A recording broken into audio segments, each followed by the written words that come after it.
It's showtime at the Apollo, everyone. Welcome to The Right Mindset. I'm Thomas J. Bellezza, and today we are doing Write a Book with Me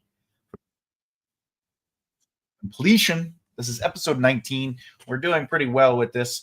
We've been going strong since January, so I'm pretty excited about that.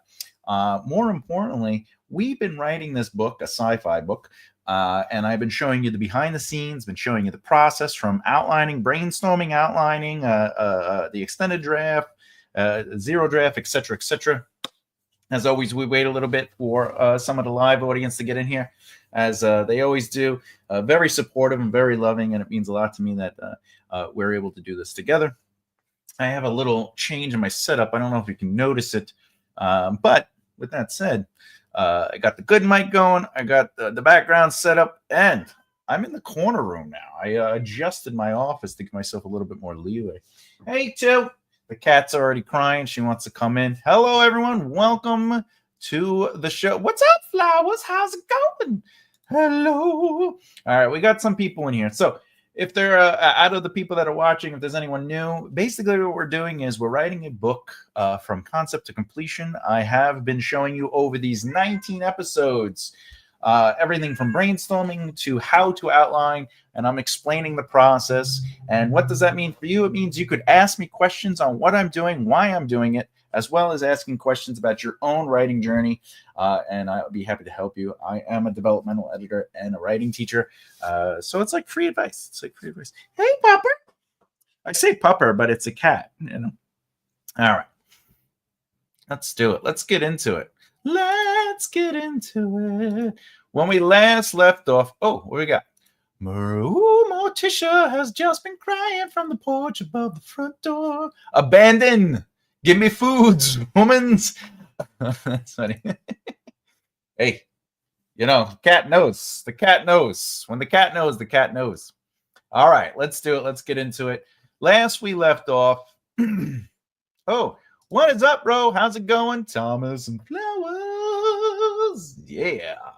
Welcome to What's Up, Baby? All right. I have cat on my feet, so that's going to be fun. All right. We last left off. We were zero drafting. Hello, she says to roll. I was drafting the first chapter, which we are naming Laura Olivia's Transporting Service. Why did I do that? It's a great question. Sometimes you want to inform. Remember, pace is the speed at which information is presented to the reader. So, but it's also about how much they have to think about something. So the denser the information in the sense of like, I have to really put thought into it, the slower the read is. And my job as a writer, as is everyone's job, not only to ask questions, but to make it the smoothest possible read for the reader. And this is done through context and information, right? That's why you can't just write a book where we don't explain anything. If it was just characters doing stuff, but we don't understand their motivations, the stakes, what they're actually going after, or the room, etc., etc., what happens? Well, if there are no stakes, then there's no tension. We don't know what's at risk. If we don't know their motivations, we don't really connect with them or understand why they're doing something. If there's no description of the environment, they're floating in a white room, right? So, context is important. And that has to do with information such as if you choose to use titles, which you don't have to. Sometimes, especially in the beginning of your book, the quicker they understand what's going on, the better. And this adds a few bits of information. Laura Olivia, that is our main protagonist, and Transporting Service. So we know that this is her company in some way or another, and that is basically shown to be true through the context of chapter 1. What? Lay down in your bed. All right, let's do it. Let's get into it. All right. Uh-oh. Cat's here. Cat is here. Meow, meow, meow, meow, meow, meow, meow, meow, meow. Who's that kitty cat? Meow. Oh, it's the big cat. Oh my God, meow. Matt Damon. Meow, Matt Damon. Meow. Meowsers. All right. So we wrote the first. Really? I'm live, right? What's going on? You need to. You got to investigate. All right. Sorry, I had to give the cat kisses. All right. So the first scene we worked out was ultimately she's coming in from hyperspace. Okay, cat in my face now. Coming in from hyperspace, and she's ultimately she's trying to land, and the ship lands on a field. Laura bounces around. Now, just real quick with the zero draft, I don't remember everything is about general broad statements, and slowly but surely we add more and more information. So for the foods, Thomas, I repeats the curtain. Oh, I rips the curtains. Yeah. She gets anything she wants. Look at her. She's just hanging out. Oh, Dad, I'm sniffing this. Hi, kitty cat. Meow meow. Oh, yeah, you purring. Hi, just got done with watching David Germain. Now in working on my Flower Dream Curse story. I love it. Keep it going. Keep going. Meow meow meow meow meow meow. Okay. So what I was saying, general broad statements, and with the short form outline, it's as general and broad as you can get because it's just a line of information. Whereas the extended outline kind of builds on that, but still doesn't get too specific. In the zero draft, we're not focused on prose per se, though you can write prose during this time. We're not focused on immersion, though you can write immersion to help sort of get the idea of what it is you're writing or the mood, the tone, and the atmosphere. There's no problem with that. But the purpose of the zero draft is to get out the rhythm of the scene. And the chat.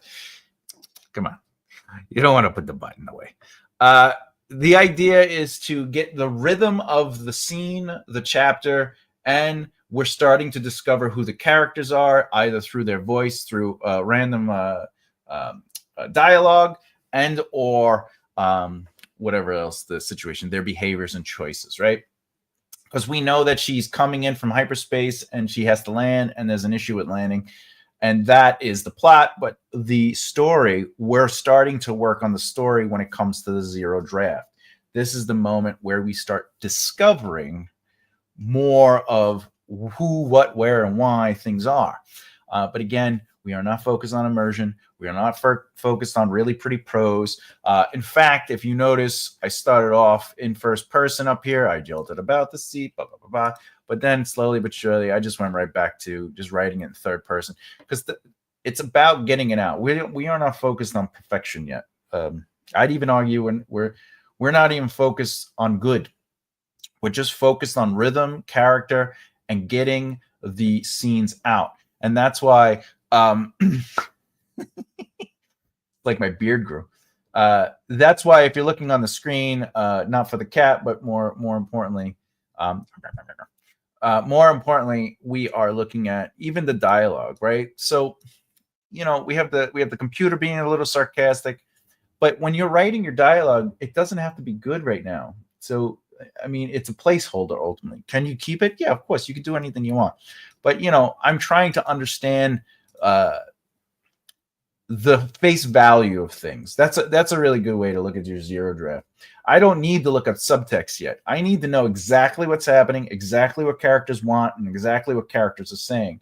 So occasionally the dialogue, if not always in the zero draft, is going to be very straightforward and to the point. Right, baby? All right. So that's something to think about as well. Let me get my drink over here so it doesn't have cat. Are you really? I moved my drink, and now you want to put cat hair in it? You want to put cat hair in it? Meow, meow, meow, meow. Hey, do you want some? You want to lick the can? You want to lick the can? This is what I have to do. Every time I have a drink, I have to let her lick the can or the bottle for the condensation, or I'm a douche, and the cat hates me for a month.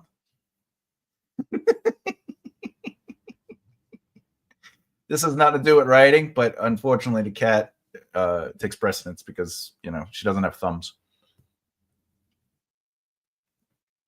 Oh, you want more? Can I work a little bit? Can I work? Can I work? Come here. All right. I love the kid. I love the tail. Give me more of the tail. All right. Let's do it. So the second scene, the second scene we're working on is let's see. Okay. So I think we did that. Did we do that? No. Cat hair. Soft check break into landing area. Laura lands. She knows the people running to the port. Running the port. All right. Originally, this was supposed to be a soft chat to break, but again, that's what the zero draft is for. We're learning that it probably would work better pace-wise because you want this information to feel finalized. That's why I'm saying pace-wise. So this, we just saw her go through a crash. So the information that the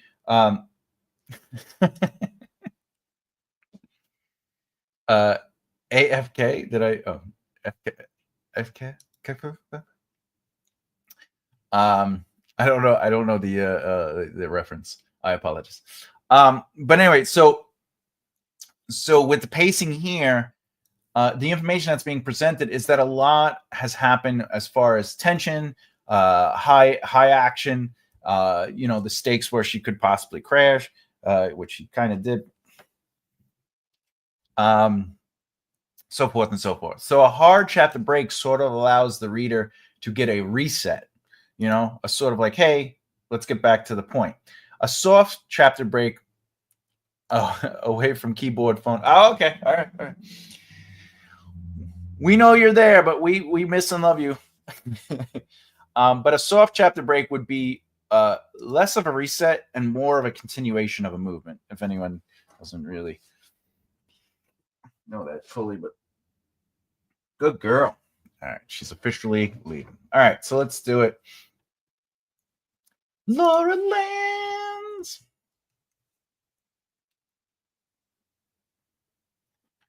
All right, lands in a field. Okay. All right, so people run over to the ship. Laura opens the door. Welcomes everyone.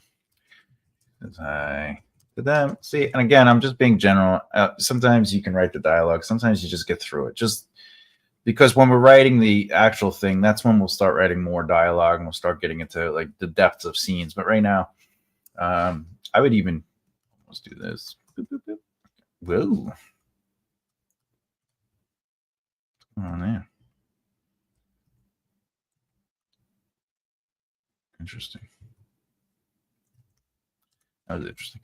All right. She says hi to them as the door opens, making comment that they moved the landing spot.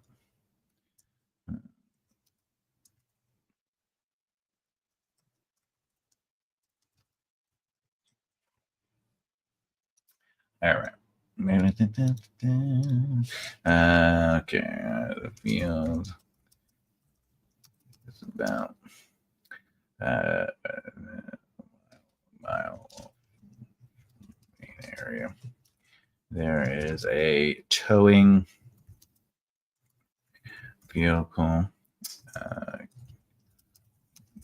This. And remember, we don't have to worry about names. We don't have to worry about, can I spell it? Vehicle.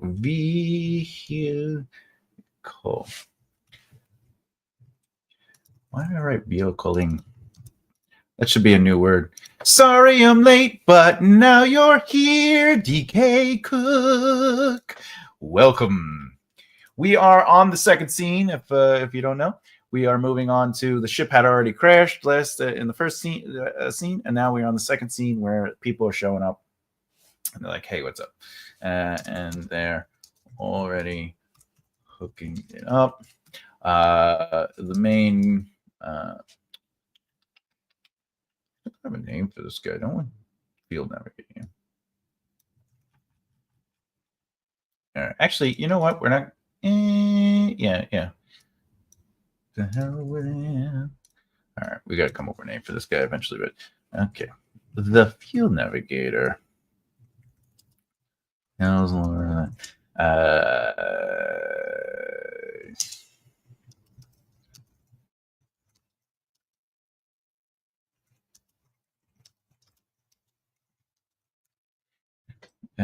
turns out that this is the 4th time and that she needs to get the gas gauge fixed. Welcome back, Roll. Welcome back, Carter. All right. Remember, if you have questions about what I'm doing or why I'm choosing to do certain things or the flow or rhythm of stuff, please let me know. If you have questions about my style or technique or the format, please let me know. If you have questions about your own stuff, ask. Ask this community. All right. Okay. Okay. Let's see. There are also storage vehicles arriving. These are for the food supplies. Okay, actually, I'll put this here. Yeah, I'll put this here. What would you do? I'll be hearing you, but not always watching, working at the same time. Ro, I appreciate you just being here and helping support the channel with the watch time. But as always, I don't want you to get fired for working a job and listening to me. But know that I appreciate that your presence is present.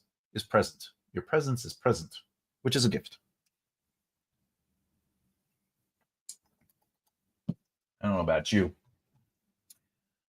but tastes like this cat and hair in that. All right. Okay.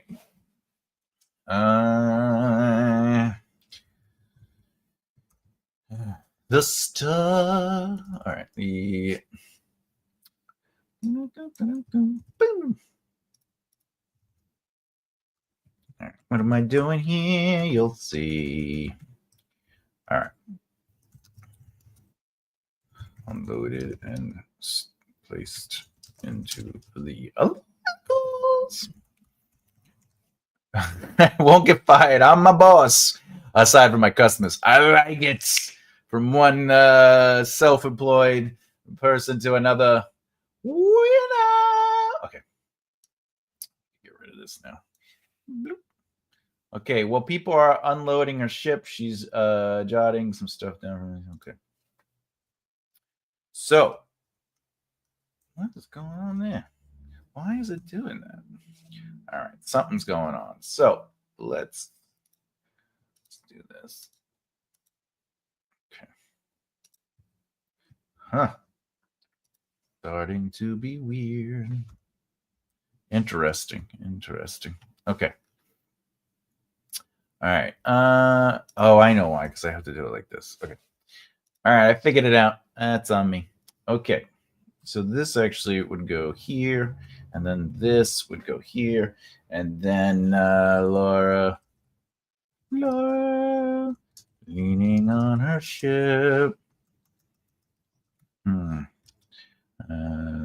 That's down some some ideas for her romance novel.